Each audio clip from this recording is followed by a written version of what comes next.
Okay, this is a review of the Delonghi coffee water machine filter. Comes with 4. I've already taken one out.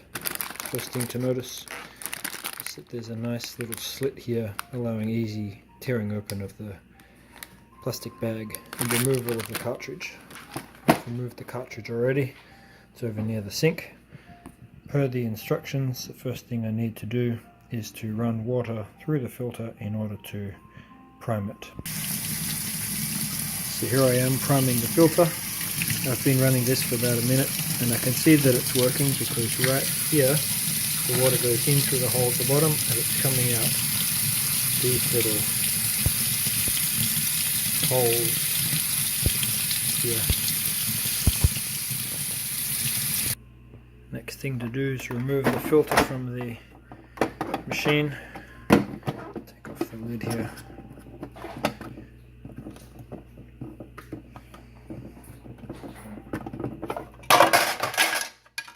Remove the old filter.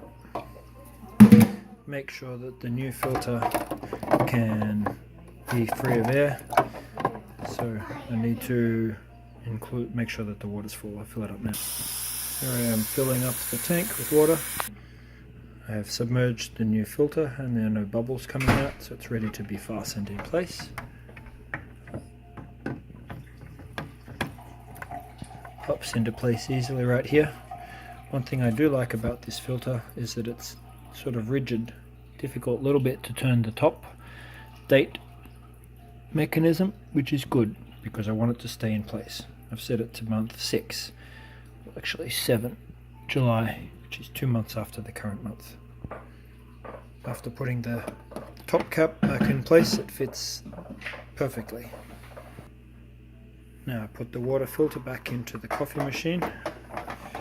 This one is a Magnifica XS.